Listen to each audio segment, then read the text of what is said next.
사랑하는 설쌤TV 구독자 여러분들 안녕하십니까? 설쌤이에요. 오늘은 설쌤이 들려주는 그리스 로마 신화 이야기로 여러분들을 찾아뵙게 됐습니다. 오늘도 지난 시간에 아주 난리였습니다. 이분의 그림이 나가고 나서야만 난 벌써 팬이 됐다. 정체가 뭐냐 이렇게 말씀하시는데요. 카람님 나와주셨습니다. 안녕하세요. 반갑습니다. 그 머리 하신 건 뭐예요? 이 좀 센스 있으셔갖고 목도리 있죠? 목도리를 이렇게 또 우리 세계사대 모험 풍으로 하고 나오셨습니다. 본래 이제 성함이 한가람 실장님이시고요. 그래서 이제 닉네임은 카람으로 앞으로 그려보도록 하겠습니다.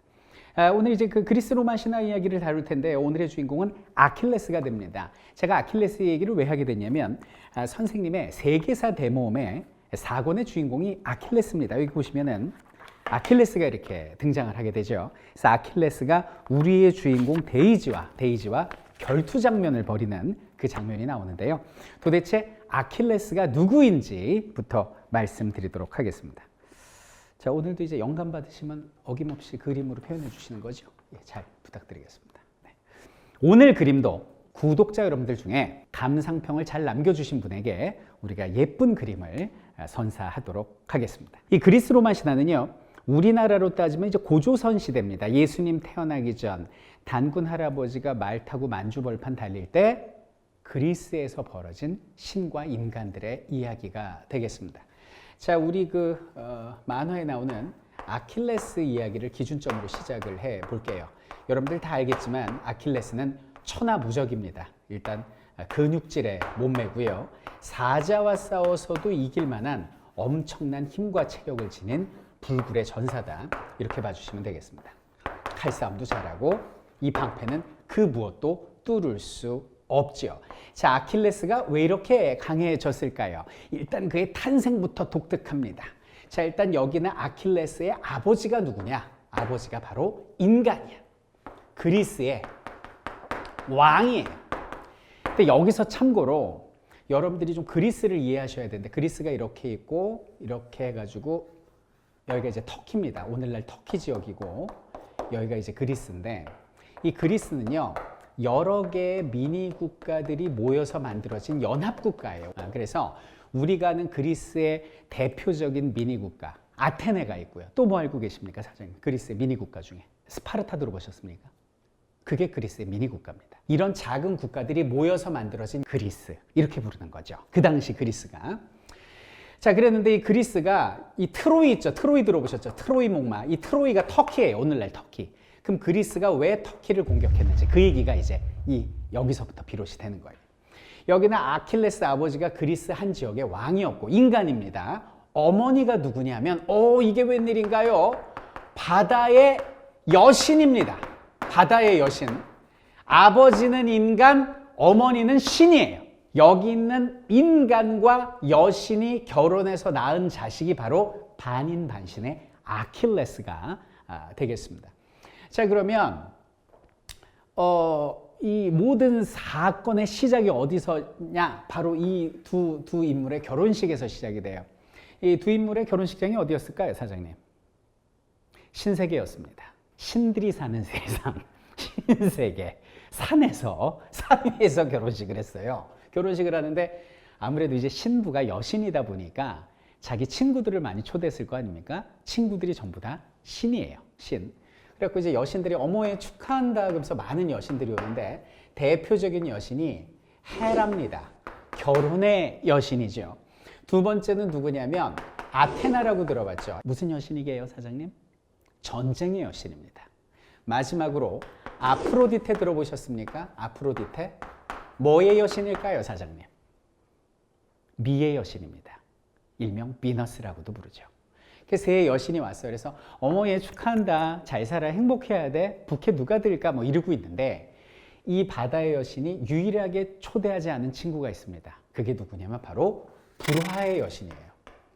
이 여신은요 가는 데마다 불화를 일으키는 거예요. 그래갖고 쟤 안 부를래. 쟤 오면 우리 결혼식 피로해져. 그래갖고 안 부른 거예요. 그러니까 여기는 불화의 여신이 화가 나잖아요. 그래갖고 오지 말라는데 세상에 온 거예요. 와가지고 이들 간에 불화를 일으키게 하기 위해서 손에 뭐를 들었느냐? 황금 사과를 들고 왔습니다. 내가 더 이뻐 뭐 난리가 나가지고 서로 황금사과를 막 가지려고 난리가 난 거죠. 그래서 안 되겠어. 야, 우리끼리 답이 안 나오니까 인간 세계로 가서 사람한테 한번 물어보자 이렇게 된 거예요. 그래갖고 이 사람들이 어디로 왔냐면 쭉 내려왔어요. 쭉 내려와서 터키로 온 거예요. 터키, 트로이로. 트로이로 왔는데 옆에 어떤 지나가던 목동이 있었던 거예요. 근데 이 목동 이름이 프랑스의 수도입니다. 파리스. 파리스라는 목동이 이렇게 양을 치는 목동이죠. 목동이 지나가다가 여신 셋을 본 거죠. 뭐예요? 야, 됐고 우리 셋 중에 누가 제일 이뻐? 이렇게 얘기를 한 거예요. 그러니까 여기는 목동이 말 잘못하면 죽을 것 같거든. 그래서 그게 이렇게 말을 못하고 있는데 여기는 여신들이 목동한테 약속을 하나씩 합니다. 먼저 헤라가 얘기를 합니다. 야, 목동 있잖아. 만약에 네가 나를 선택해주면 나는 너한테 유럽과 아시아를 차지할 수 있는 권력을 선물할게. 이렇게 얘기를 합니다. 권력. 그러니까 전쟁의 여신이 이렇게 얘기를 해요. 아이, 권력 소용없어. 야, 네가 나를 이쁘다고 선택을 해주잖아. 나는 네가 어떤 전쟁에서도 승리할 수 있는 지혜와 전술을 줄게. 마치 중국의 손자병법에 손자를 만들어 줄게. 지혜와 전술. 이걸 선물로 약속을 합니다. 그때 마지막으로 아프로디테가 야, 너 전쟁하고 싶어? 야, 너 뭐 무슨 권력 다 불거품이야. 네가 만약에 나를 가장 이쁘다고 한마디만 해주면 나는 너에게 세상에서 가장 아름다운 미인을 선물해 줄게. 가장 이쁜 신부를 선물해 줄게. 이렇게 얘기를 합니다. 자, 우리 사장님, 단구마이 사장님. 사장님이 만약에 목동 파리스라면 권력을 얻겠습니까? 전쟁의 승리의 지혜와 전술을 얻겠습니까? 아니면 아름다운 신부를 얻겠습니까? 권력. 어허. 우리 감독님은 셋 중에 지혜를 얻겠습니다. 아, 지혜. 어떻게 해서든 전쟁에서 이기겠다는 거죠. 자, 그런데 여기는 파리스는 둘 다 싫어합니다. 이유가 뭐냐? 이 파리스의 아버지가요, 트로이의 왕이에요. 왕인데 파리스가 태어났을 때 나라를 살리기 위해서 이 아이를 버렸고 이 아이가 길거리로 나와서 목동으로 살고 있던 거예요. 그러니까 나는 권력도 싫어. 전쟁 따윈 싫다고. 난 그냥 목동으로 편안히 살아갈 거야. 그냥 예쁜 신부 얻어서 살아갈래. 그러면서 아프로디테한테 당신이 가장 아름다워요. 이렇게 얘기를 한 거예요. 난리가 난 거예요. 그래갖고 이제 황금사과의 주인은 여기는 아프로디테가 됩니다. 그래서 아프로디테는 약속을 지킵니다. 세상에서 가장 아름다운 여인을 여기는 파리스의 여인으로 만들게 되는데요. 여기서 사고가 터집니다. 세상에서 가장 아름다운 여인은 누구냐면 당시 그리스의 군사 강국이었던 스파르타의 왕의 부인 왕비가 세상에서 가장 아름다운 여인이었던 거예요. 유부녀가 세상에서 제일 이뻤던 거예요. 어떡합니까? 이게 난리가 났어요. 자, 근데 여기는 파리스가요, 운명의 장난인가요? 왕자가 됐습니다. 목동하다가. 왕자가 되고 나서 여기는 그리스에 이제 배 타고 가는 일이 생겼는데 이때 스파르타의 왕비하고 눈이 맞아버린 거죠. 이건 비너스, 아프로디테의 예언이자 장난이었는지 몰라요. 유부녀와 눈이 맞았고 결국 스파르타의 왕비는 파리스를 따라서 트로이로 오게 된 겁니다. 여기는 스파르타의 왕이 가만히 있겠습니까? 완전 화가 난 거예요. 그래서 이 사실을 누구한테 알리냐면 자신의 형한테 알립니다. 형의 이름이 아가멤논이에요. 이분도 한 지역의 왕이었죠. 뭐야? 내 제수씨를 저 트로이의 왕자놈이 데려가 용서하지 않겠어. 뭉쳐라 그리스여. 하나 되자 그리스여. 그러면서 그리스 연합군대를 만들고 여기는 그리스가 여기는 터키 트로이를 공격한 전쟁. 이것이 그 유명한 트로이 전쟁이 되는 거고 이 전함 중에 우리의 전사 아킬레스가 타고 있었던 것이죠. 자, 아킬레스 불사신이거든요. 이제 트로이 다 죽었어요. 자, 트로이의 운명이 어떻게 될지 잠시 뒤에 보기로 하고요. 자, 우리 여기서 잠깐 우리 카람의 그림을 좀 보도록 하겠습니다. 카람님, 저 카심하고는 어떤 관계십니까? 네, 관계없다고. 오! 이 그림 한번 제가 보여드려도 될까요? 그림 한번 봐주십시오. 이 보니까 우리 세계사 대모험 사고 난 장면이에요. 위에 지금 아킬레스가 무기로 이제 내려치려고 그러고요. 데이지를. 12세 소년대. 우리 또 무적불사의 데이지도 어떤 무기를 들고 지금 아킬레스하고 맞서는 장면, 그 장면이죠. 이 다음 장면이 궁금합니다. 우리 만화에선 데이지가 승리하는데요. 데이지가 이길지, 우리 만화 주인공 아킬레스가 이길지 계속 우리 카람님 작품 기대하도록 하겠습니다. 그래가지고 여기는 트로이하고 전쟁을 하는데요. 10년간 전쟁을 해요. 이 10년간의 전쟁을 다룬 이야기가 있어. 그게 우리 어린이 여러분들은 꼭 알아야 될, 이거 어른들도 알아야죠. 그 유명한 대서사시 일리아스라고 들어보셨습니까? 왜 그 사장님 일리아스 오디세이아 요건 들어보셨죠? 이게 뭐냐면 여기는 그리스가 트로이를 공격한 10년간의 전쟁의 이야기를 그 맹인이었던 앞이 보이지 않는 시인 호메로스가 기원전 사람이에요. 대서사시로 남겼거든요. 요게 일리아스예요. 이 일리아스가 무슨 뜻이냐면 트로이의 또 다른 이름이 일리온이거든요. 그래서 일리온 이야기라는 뜻이 일리아드, 일리아스 이렇게 부르는 겁니다. 자, 근데 중요한 건 이 전쟁이 10년이 갑니다. 아킬레스가 워낙 강했지만 트로이가 성문을 꽁꽁 닫아놓고 있으니까 그 성을 함락할 수가 없었던 거예요. 어떡하지? 이 짜증나 이러고 있을 때 이 아킬레스 말고 또 하나의 유명한 장수가 있습니다. 여기는 그리스의 그 장수가 누구냐면 오디세우스예요. 이 오디세우스는 아킬레스만큼 싸움도 잘했지만 지략에 뛰어난 사람이었습니다. 오디세우스가 이런 전략을 펼칩니다. 야, 목마 하나 만들자. 그게 무슨 소리야? 만들어 봐 일단. 여기가 트로이 성입니다. 트로이 성인데 나무로 말을 이렇게 만든 거예요. 목마를. 목마를 만들어 놓고 후퇴 그러고 이제 가버린 거죠. 가버렸어. 가버리니까 여기는 트로이 성에 있는 사람들이 내려다보고 야, 그리스군이 철수했대. 목마를 남기고 철수했어. 이건 아마 항복을 하면서 우리한테 보낸 존경심의 표시일 거야. 그러면서 야, 저 목마를 드리자 그러면서 세상에 자축하는 의미에서 성문을 열고 이 목마를 트로이 성 안으로 드리게 됩니다. 그런데 이 안에는 누가 타고 있었을까요? 수많은 여기는 그리스 병사들이 타고 있었고 승리에 자축한 트로이인들이 밤새 술 먹고 밤에 이렇게 졸고 있을 때 성문을 활짝 열고 후퇴하는 척 숨어있던 그리스인들의 성 안으로 불러들이죠. 이렇게 트로이는 멸망을 하게 됩니다. 과거에 신탁이 맞았군요. 파리스가 왕자가 되면 이 나라가 망한다고 했는데 정말 그 예언이 완벽하게 들어맞은 거예요. 결국 여기는 트로이는 망하게 됐고요. 이 전쟁에서 승리한 오디세우스가 트로이, 즉 터키를 떠나서 고향으로 돌아오는 얘기를 담은 그 모험담을 오디세이라고 부르는 거예요. 자, 그럼 우리의 주인공 아킬레우스는 어떻게 되는 것이냐? 근데 그리스 신화는 그 버전이 너무 많아서요. 뭘 택할지 모르겠는데 그냥 참고로 여기는 트로이 전쟁에서 여기는 뒤꿈치에 화살이 맞고 죽는 걸로 되어 있습니다.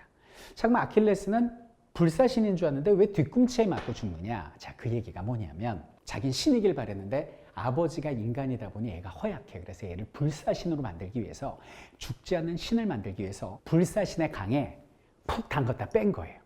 근데 문제는 뭐냐면 발목을 잡고 담갔다 빼다 보니까 발목에만 강물이 묻지 않았고 그래서 발목은 인간이에요. 몸은 불사신이고.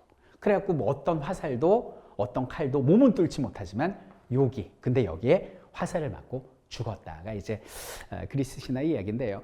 선생님은 요 화살을 맞고 죽지 않았다라는 가설에서 이야기가 출발합니다. 우리 세계사 대모험 4권이요. 세계사 대모험 4권이 시기가 언제냐면 예수님 태어난 뒤 80년, AD 80년이거든요. 그러니까 아킬레우스가 화살 맞은 지 한 1300년 정도 흐른 뒤에요. 그러니까 저의 설정은 뭐냐면 이때 아킬레스가 죽지 않았고 불사의 강에 몸이 담기다 보니까 죽고 싶어도 죽지 못하는 불사신이 된 거예요. 1300년을 살았는데 이미 그리스는 로마한테 정복을 당했고 로마에 잘하는 게 싸움이니까 검투사가 돼서 콜로세움까지 온 거죠. 그래서 여기는 데이지도 또 이 보통 무공이 아니지 않습니까? 숙명의 대결을 벌였다라는 그런 설정을 한 거고요. 이 만화 뒤에 보면 173페이지에 이런 장면이 나옵니다. 데이지가 싸움에서 승리하고 칼로 죽이려 하자 아킬레스가 뭐라고 그러죠? 어서 죽여라. 더 이상 이 삶의 미련은 없다. 드디어 나보다 강한 사람이 나타났구나. 이제야 편히 죽음을 맞이하게 됐네라고 얘기를 합니다. 아킬레스의 소원은 죽는 거였거든요. 그런데 여기는 데이지가 뭐라고 그러죠? 다음 장에 나오죠. 아저씨, 인간은 누구나 죽어요. 하지만 아직은 때가 아닌 것 같아요. 그리고 아킬레스를 살려줍니다. 그래서 제가 이 역사 만화에서 다루고 싶었던 건 뭐냐면 정말 죽고 싶지만 죽을 수 없는 남자 아킬레우스와 13살의 생일이 되면 죽는 저주를 받고 살고 싶은 소녀 데이지. 죽고 싶지만 죽을 수 없는 남자와 살고 싶지만 살 수 없는 소녀의 어떤 그런 심리적 대립을 묘사하고 싶어서 선생님이 이렇게 아킬레스를 또 가져오게 됐고요. 나중에 만약에 그리스 로마 신화 대모험이 나온다면 그 주인공은 우리 아킬레스가 되지 않을까라는 생각을 해봅니다. 자, 이렇게 해서 이제 그리스 로마 신화 이야기 해봤는데 사장님, 이젠 일리아스, 오디세이, 그리스 로마 신화가 손에 잡히시나요? 네, 그러시면 오늘 또 선물로 드릴 그림을 한번 보도록 하겠습니다. 저 너무 놀랐어요. 공개하면 난리 날 것 같은데. 이거 우리 선물로 주는 거지 않습니까? 세상에. 공개하겠습니다. 카람은 정말 천재예요. 예술가입니다. 서로 손에 뭘 들고 있습니까? 여기 있는 아킬레스는 데이지에게 꽃 한 송이를 선물하고 있고, 데이지는 아킬레우스에게 치킨, 그것도 가장 맛있는 엄마 아빠도 주지 않는다는 닭다리를 들고 있군요. 전쟁이 아닌 평화, 싸움이 아닌 배려와 양보, 진정한 사랑을 노래하는 카람. 당신은 정말 천재인 것 같아요. 당신의 그림을 선물로 받는 우리 설쌤 구독자는 정말 이 시대 최고의 행운아가 아닌가 생각이 돼요. 이 그림 제가 갖고 싶어요. 허락하시겠습니까? 뭘 맨날 허락을 해. 이거 우리 구독자 여러분께 밑에다가 우리 아킬레우스 혹은 일리아스 오디세이와 관련된 소감을 독후감 형식으로 정성스럽게 작성해 주신 분께 이 그림을 이렇게 그냥도 아니고요. 이렇게 색칠을 해서 조금 확대를 해서 선물로 보내드리도록 하겠습니다. 오로지 한 분에게만 돌아간다고 하니까 이번에도 꼭 응모해 주시기 바라겠습니다. 근데 우리 카람 실장님이 일이 너무 바쁘셔서 항상 이렇게 와주시진 못할 것 같은데요. 모르겠어요. 뭐 여러분들이 열화와 같은 카람 실장님 보고 싶어요. 댓글 많이 달아주시면 또 와주실 거죠? 감사합니다. 자, 우리 카심 친구인 카람님과 함께 했고요. 여러분들에게 유익하고 재미있는 이야기를 이어나가드리는 여기는 설쌤의 천일야와 다음 시간에 또 어떤 이야기가 우리를 기다리고 있을까요? 기대해 주시죠. Coming soon.